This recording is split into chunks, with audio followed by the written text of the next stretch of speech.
You will be fine in the wheelchair, so we used your savings to bail out Jake. The money I saved for surgery gone.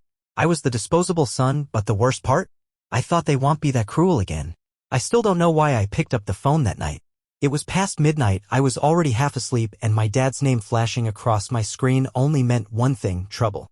I didn't expect to hear my mother sobbing in the background. And I definitely didn't expect to hear that my brother, Jake, had just been arrested. Again. What happened? I asked. My dad's voice was calm. Too calm. That tone he only used when he was about to bulldoze over someone. Your brother made a mistake, he said. He needs help. Bail's set at 30 grand. Now here's the thing, Jake had made a lot of mistakes. DUIs, assault charges, unpaid debts, a brief stint with a stolen motorcycle. The man's a one-man wrecking ball. And every time he blew up his life, guess who got called to pick up the pieces? Me. But this time I wasn't even consulted. My dad went on like it was already decided. We took care of it, he said. We had no choice. Then he said it. We used your savings account. I froze. What savings account? The one your mother managed. You mean the one I've been pouring into for 5 years? The one labeled emergency fund in my banking app? The one I told them I was saving for surgery? Gone. Every cent. And then my mom took the phone and cried like it was my fault for making her feel guilty. Jake needed us, she said. He's your brother. I hung up. Not because I was done talking. Because if I kept going, I would have said something I couldn't take back. Let me rewind a little. I've always been the backup plan in this family. Not the favorite. Not the golden child. Just the guy who doesn't cause problems. My brother Jake? He could set the house on fire and they'd say it's because he was under pressure. Growing up, Jake got whatever he wanted. When he crashed our dad's truck at 17, my parents replaced it the same week. When I got accepted into college on scholarship, Dad grunted. Mom said, that's nice. Jake dropped out of college after 2 semesters. Said he was going to start a business. That business turned out to be flipping sneakers, then crypto, then dog food delivery. He never stuck with anything more than 6 months. Meanwhile, I worked, saved, paid off my loans, started building a life. Last year, I found out I needed surgery. Nothing life-threatening, but serious. I have a rare condition affecting my spine, and it's slowly getting worse. I'd been pushing off the surgery because it wasn't covered by insurance. But I'd saved up close to $35,000, enough to finally book it, until they wiped it clean. When I confronted them 2 days later, I didn't get an apology. I got a lecture. You don't have a wife. No kids, my dad said, sipping coffee like he wasn't robbing me blind. Your brother's got people counting on him. So do I said. Who? He shot back. Yourself. That shut me up for a second. Not because he was right, but because of how fast he said it. Like he'd been rehearsing it. My mom didn't even try to hide it. Jake's the one with a future, she said. You'll be fine. You always are. I told them I needed that money for the surgery. My legs had started going numb, and if I waited too long, I might lose permanent mobility. It wasn't optional anymore. Dad looked right at me and said, if one of you has to go, it's better you than him. I wish I was exaggerating. I wish I made that line up. But those were his exact words. It was like getting punched in the stomach. He didn't even flinch when he said it. The next day, I got a call from the hospital. They were confirming my payment plan for the surgery, one I no longer had the funds for. I asked them to pause the booking, canceled the MRI, postponed everything. That same week, Jake posted a picture of himself on Instagram in front of some luxury car rental. The caption read, back on top. I hadn't spoken to him since the arrest. That's when I lost it. I called him, demanded he pay me back. He laughed, said, come on, man, it's family money. I said no. It was mine. You always act like a martyr, he said. You don't even need that surgery. You're walking around fine. I hung up again. I've been hanging up a lot lately. That weekend, my dad texted me a photo of a barbecue Jake hosted in their backyard. Kids running around, beer in hand, everyone smiling. You should come by, the message read. Family's all here. I deleted the text. Because here's the truth, I'm not part of the family anymore. I'm the donor. The fallback. The disposable one. And if I die from this condition, I honestly believe they'd still find a way to blame me for it. After they drained my savings, something in me snapped. I didn't scream. I didn't beg. I went quiet. That kind of silence that comes after a bomb goes off and you're just standing there, ears ringing, realizing the room's not the same anymore. That week, I moved into a cheap studio apartment across town. Gutted my old place of everything personal. Left the family photos on the wall. Didn't need them anymore. The last time I saw my mom in person, she dropped by unannounced. Walked in like she owned the place, looked around, and said, this is sad. You had a whole house once. No apology. Just judgment. I told her she could leave. She didn't move. Instead, she sat on my couch and gave me this look like I had done something wrong. "You're punishing everyone," she said. "Jake didn't ask to be the favorite." I laughed. Bitter. "He didn't need to. You handed him the crown before I could walk." Then she dropped it. "Your father and I are rewriting the will." I just stared. She said, "It's not about punishment. It's about practicality. You're single. You don't have kids. What are we supposed to leave you?" I wanted to throw something. Not because of the money, but because they didn't even try to fake love anymore. It was all business. Cold. Strategic. Like I was a failed investment and Jake was the last hope to carry the family name forward. Around this time, my condition got worse. I'd be walking through the grocery store and suddenly my legs would lock up. Twice I dropped my basket and had to just sit on the floor until I could move again. I didn't tell anyone. Not my friends. Not my coworkers. Definitely not my parents. I knew what they'd say. "You should have gotten that surgery when you had the chance." As if it was my fault they robbed me. Then came the news. Jake got arrested again. This time it wasn't petty. It was grand larceny. Some scheme with stolen tools and fake invoices from a construction gig he never finished. He'd been forging signatures using other contractors' licenses to secure advance payments. Thousands of dollars. Police picked him up at 2 a.m. And guess who got the call? Me. Except it wasn't from my parents. It was from Jake himself. He called me from jail. Collect call. I almost didn't accept, but curiosity won. "Hey man," he said, like we were grabbing beers. "Look, I need a favor. It's not as bad as it sounds." He went on and on about how it was a misunderstanding, how he got set up, how no one lost real money, just contracts and delays. Then the ask, "Can you cover the retainer for the lawyer? They're asking $15,000. I said, "You want 15 grand from the guy whose savings you already emptied?" He went quiet. Then chuckled. "Well, you were saving for surgery. That's not urgent anymore, right?" He actually said that. I didn't answer. Then I heard something I'll never forget. In the background, a guard yelled, "Time's up." Jake rushed, "If you don't help me, I'm done. Mom and Dad said you'd step up." I hung up. Didn't even wait for the click. Next day, Dad called. "Your brother told us what you said to him." I stayed silent. Then he said, "You think this makes you look good? You think you're better than him because you keep score?" I finally spoke. "I'm not better. I'm just done." Then he said the most disturbing thing I've ever heard from a man who claims to be a father. "You were born to sacrifice. Jake was born to succeed." Word for word. That's when I realized they didn't just prefer Jake. They truly believed I existed for Jake. That my life, my work, my health, none of it mattered unless it served his. It didn't stop there. That weekend, I came home from work and found my front door wide open. Nothing stolen. Nothing broken. But everything had been touched. Drawers slightly open. My medical folder on the table. My laptop unplugged. My clothes moved.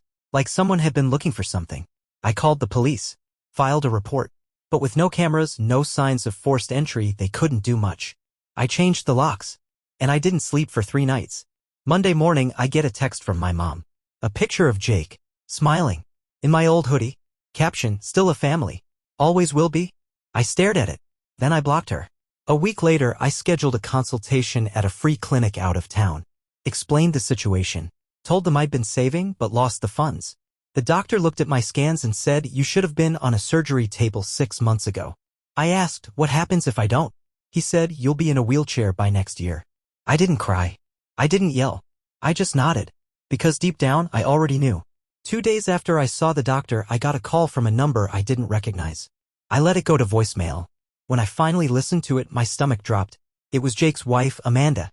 She sounded nervous. Quiet. Like she didn't want anyone to hear her. She said, "I know we've never talked. Not really. But I need to tell you something. You didn't hear this from me." I hit replay 3 times, then called the number back. No answer. Later that night, I got a message from an anonymous Facebook account. Same voice. I left him. "It's bad. Real bad. Your parents are hiding more than you think." That was it. No explanation. No follow-up. I didn't sleep that night. The next morning, I drove to my parents' house. I didn't plan it. I just woke up, threw on clothes, and got in the car. I needed to see them face to face. I needed the truth. My dad answered the door. Looked surprised to see me. Not nervous. Just calculating. "Look who shows up when the guilt kicks in," he said, stepping aside. I ignored it and walked in. My mom was in the kitchen, acting like nothing was wrong. She asked if I wanted coffee. I said, "Where's Amanda?" They both froze. Then Dad scoffed. That girl always had a flair for drama. I repeated myself. "Where is she?" "She left," my mom said softly. "Took the kids." Said Jake was unstable. My dad chimed in, she's exaggerating. He's stressed. He's not a criminal. Just misunderstood. I stared at them. You ruined my life to save him, I said. And he still lost everything. That got under Dad's skin. Don't come into this house and judge. You don't know what it means to have mouths to feed. I was one of them, I snapped. Until you decided I didn't count. He stepped forward, aggressive. You think we owe you something? That you're the victim. My mom tried to calm him. Let's not do this. I asked the question I came for, did you know he was forging documents? Silence. Then my mom whispered, he promised it was temporary. That's when I knew. They'd known all along. And still chose him. On the way out I stopped in the hallway. Looked at the old photo of us from when I was maybe 8. Me with a science trophy. Jake with a scraped knee and a popsicle. Guess who they were both smiling at? Not me. Later that night, Amanda finally messaged me again. I'm at my sister's. Don't try to call. Jake still has access to everything, our bank, my phone, my accounts. I think he's tracking me. I didn't know what to say. Then she sent one last message. Ask your dad what he took out of your bank account before the bail. That line stopped me cold. Because I thought the 30 grand was the whole damage. Turns out it wasn't. I requested a detailed report from the bank. Had to go in person, show ID, answer security questions. The teller pulled it up. Over the course of 4 days before the official bail payment, there were 3 other withdrawals. $2,000, $5,000, and $4,000 each sent through wire transfer. Each authorized from a connected account my mother had access to. Guess the name on the wire transfers? J. Madsen Investments. That was Jake's fake company. They funneled over $40,000 total. And none of it went to a lawyer. I took screenshots. Printed everything. Drove back to their house the same night. Didn't knock. Just taped the printouts to their front door in an envelope marked evidence. Inside, the transfers, the fake company name, my original balance, the before and after account screenshots. I didn't include a note. Didn't need to. The next day, I got a voicemail from my dad. One sentence. This is how you treat your family. No apology. Just resentment. Like I was the traitor for catching the thief. The day after that, I got a letter from the hospital. They'd reviewed my case, and thanks to a new outreach program for extreme hardship situations, they offered to waive a portion of the surgical cost if I agreed to join a clinical observation group. It wasn't a miracle, but it was something. Still had to come up with $9,000 by the end of the month. That night, I listed everything I owned on Marketplace. My TV, my gaming console, my camera, even the dining table. I packed my things. Got ready to sell the car. That's when my phone buzzed again. A Venmo notification. $500 from Amanda. Message, it's not much. But I know what they did. After that $500, I didn't hear from her again. Not for a while, and I didn't push. I was already juggling 3 part-time gigs to try and scrape together the last 9 grand I needed. Sleeping 4 hours a night. My body was locking up more. The doctor had warned me every week I waited increased the risk of permanent damage. But that's the part no one talks about. How when you're desperate, people stop seeing you as real. They see a problem. Something inconvenient. Something they can walk away from. I couldn't walk away from anything. Literally. I was at a gas station around midnight doing food delivery when my left leg buckled. No warning. Just folded under me like it had no bones. My forehead hit the pavement so hard I blacked out for a second. When I came to, my leg wouldn't move at all. I had to drag myself into the car. That was my lowest point. Sitting there, bleeding from the head, knowing I couldn't afford to stop. I finished the delivery anyway. 2 days later, my old friend Eric reached out. He said, I heard about what happened. From Amanda. She sent me screenshots. Bro, your family's insane. Eric worked in IT. Real sharp guy. Quiet. When we were younger, he and I built a website for fun that accidentally got a few hundred users. Now he was doing cybersecurity consulting for mid-sized firms.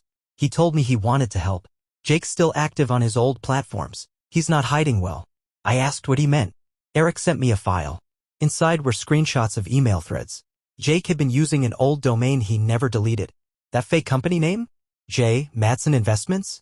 Still tied to his personal Gmail. And inside one of the threads, something shocking. My father had sent Jake my health documents. PDF scans of my hospital notes. Diagnoses.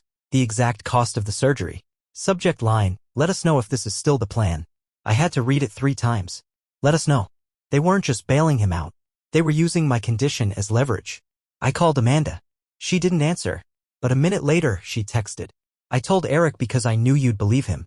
I didn't want to put it in writing. Then she wrote, your dad told Jake, let him fall apart. When he can't walk, he'll come crawling back. That's when we'll fix it on our terms. It hit me then, this wasn't just favoritism. This wasn't just bad parenting. This was planned. They wanted to break me. Financially, physically, emotionally, so I'd have nowhere else to go. So I'd have to come begging. So I'd owe them again. I wasn't supposed to survive this. That week, I did something I never thought I'd do. I went to a lawyer. A real one. The kind that makes you feel small just sitting across from them. I showed her everything. The bank records. The forged transfers. The email. The leaked health documents. When I was done, she leaned back and said, "You've got a case. 2, actually. Civil and criminal." I told her I couldn't afford it. She smiled. That's what contingency is for. She was in. A day after I met with her, I got a text from my mother. No greeting. No emoji. Just, "We heard you've been digging. Don't do something you'll regret." I didn't respond. But that night, my apartment door was tampered with. Someone tried to force the lock. The neighbor saw a man in a hoodie and reported it. Police came. Took a report. They didn't catch him. But I didn't need them to. Because 2 days later, Jake posted on his private story a photo of a street sign, my street sign. Caption, "Some people don't learn." I called Eric again. He pulled up metadata from the image. It was taken 22 minutes before my neighbor saw the guy at my door. We had him. We had everything. The lawyer told me to sit tight. Let her handle the filings. She contacted the police. Set up a case number. Started preparing the civil suit. But it wasn't over. Because they weren't done. That Friday, I came home to a letter shoved under my door. No stamp. No envelope. Just a folded sheet of paper. Inside, a single sentence. "We'll make sure no judge ever sides with you." And beneath it, a photocopy of my juvenile record. A petty vandalism charge from when I was 14. Something I did and admitted to. Something I thought had been expunged. Apparently not. Apparently, someone had dug it up. They were playing dirty. Trying to rattle me. Trying to smear me. Trying to discredit me before anything even started. But they made one mistake. They thought I was still the same person. Still quiet. Still desperate to be accepted. They were wrong. I sent my lawyer everything. Even the juvenile record. She laughed. That's what they're holding? Good. It means they're scared. And they should be. Because I'd already made one final move. Earlier that week, Eric had helped me upload a full digital file, all the records, the bank transfers, the leaked health info, the emails. He uploaded it to a drive. Shared it with Amanda. With Eric. With 3 other people I trust. And with a journalist he knew. And I posted a teaser on Reddit. No names or identifying details. Just facts. It got traction. People started asking questions. And now I wasn't just one guy with a grudge. The Reddit post went viral. Not millions viral, but enough. Hundreds of comments. Dozens of shares. The DMs flooded in. People saying they saw themselves in the story. Others asking for updates. Some even offering help. And then one message changed everything. It was from an old teacher of mine. Mr. Lantry. He wrote, "I've been following this and I think you should know something. I knew your family years ago. There are things you were never told." I stared at that message for a full minute. What could he possibly mean? We met at a small diner the next day. He was older, slower, but sharp as ever. He didn't beat around the bush. He said, "When you were in 10th grade, there was a conference at school. Your mom came in crying. Said she couldn't handle both boys anymore. Said you were troubled. That you were dangerous." I laughed. He didn't. I believed her. We all did. But looking back, I think we were wrong. I think we were manipulated. Then he pulled out an old file. My file. Pages of behavior notes, most of them exaggerated or just plain false. She painted a story of you. One we never questioned. Your grades. Your quietness. She said you were emotionally unstable. That's why the school counselor always treated me like I was radioactive. That's why teachers never cut me slack. That's why nobody asked questions when I stopped talking to people. She did it so your brother wouldn't look bad by comparison, he said. And so nobody would believe you when you complained. I felt like my head was going to explode. 20 years of confusion and pain suddenly clicked. I went home shaking. I didn't call anyone. I didn't text. I just sat in my car for hours until it got dark. Then I did the one thing I swore I'd never do again. I drove to my parents' house. But I didn't park. I watched. Waited. At 11:13 p.m. someone came out the front door. Not my mom. Amanda. She was holding a box. I rolled down my window. She saw me. Froze. Then walked over slowly. I opened the door, stepped out. We didn't say anything for a second. Then she said I was here to get the last of the kids' things. They don't know I'm here. I asked, "Why didn't you tell me?" She looked away. Then she handed me the box. Inside, notebooks, photos, files. "Your mother kept everything," she whispered. "Even your old diaries." I stared at the pile. recognized my handwriting immediately. She added she used to read them, annotate them, show them to Jake, make fun of you. Something inside me cracked. You knew, I said. She nodded. But I didn't understand until recently. She built Jake, fed him lies, fed all of us lies. And she needed you to be the failure to make it work. I took the box, drove home, locked the door, dumped the contents onto the floor. Inside one of the notebooks was a folded piece of paper. My name written on the front. Different handwriting. I opened it. A letter. From my father. I read it once. Then again. It wasn't recent. If you ever read this, it means the lies didn't hold. I don't expect forgiveness. I wasn't just complicit. I was proud of how we protected Jake. We made you into the backup plan and called it parenting. Your mother wanted to protect her golden boy. She convinced herself you were strong. That you didn't need love, just structure. She thought hurting you was teaching you how to survive. I let her do it because I was scared. Because I needed to believe one of our sons would carry the family name with pride. But you were the one who did. Quietly. Without help. I'm sorry we raised you to feel invisible. I see you now. I just hope it's not too late. I sat in the silence of that apartment, holding the one thing I thought I'd never hear. An admission. But it didn't fix anything. It made it worse. Because now I knew. They always knew what they were doing. 3 days later, I got a knock at the door. Not a phone call. My dad. He looked smaller than I remembered. Like a balloon that lost air but refused to fall over. I didn't let him in. He said, I know what you've got. The files. The post. The lawsuit. I said nothing. Then he said the most honest thing he'd ever said. You're going to win. And when you do, we lose everything. I stared him down. He said, so I'm not here to stop you. I blinked. He continued, I'm here to testify. I let my father stand outside for 5 full minutes before I opened the door. He didn't ask to come in. Just stood there like he was waiting for a verdict. You want to testify? I asked. He nodded. I'll give you everything. The bank info. The emails. Proof your mother knew about the forged transfers. I even have the security footage. I raised an eyebrow. Security footage? He reached into a folder and pulled out a still frame, my parents' hallway camera. It showed Jake, in their office, plugging in a flash drive. This was 2 nights before he drained your savings, Dad said. He didn't just steal your money. He copied your identity. Social. Banking access. Everything. I stared at the picture. And then he dropped the bomb. Your brother's planning to take a loan in your name. I almost couldn't breathe. He's already sent in the paperwork. Just waiting on approval. I yanked my phone out. Checked my email. Sure enough, a new credit check alert. Requested that morning. Not by me. I went straight to the lawyer. She filed a fraud claim that afternoon. Froze every account tied to my name. Flagged the loan for investigation. We notified the FBI cyber unit because of the identity theft scale. That night, Amanda texted me again. He's trying to leave the country. Said something about Argentina. Said he's done here. It made sense. Once the fraud got flagged, he'd lose everything. And he knew it. Then 2 days later, I got a letter in the mail. Plain envelope, no return address. Inside? A copy of a paternity test. The father, Jacob Madsen. The child, my son. My knees buckled. I hit the floor before my brain caught up. Amanda had lied. The kid wasn't mine. Never had been. She told me years ago there was doubt. Told me she wasn't sure. That she'd chosen to stay with me because I was stable. Reliable. Now I realized it was never a question. She knew the whole time. I texted her. No response. I called. Straight to voicemail. 30 minutes later, another message came in. From Jake. You raised my kid for 6 years. Thanks for doing the hard part. That's when I finally lost it. I went back to the lawyer. Gave her the letter. She stared at it. And said, how far do you want to take this? All the way, I said. Until there's nothing left of them.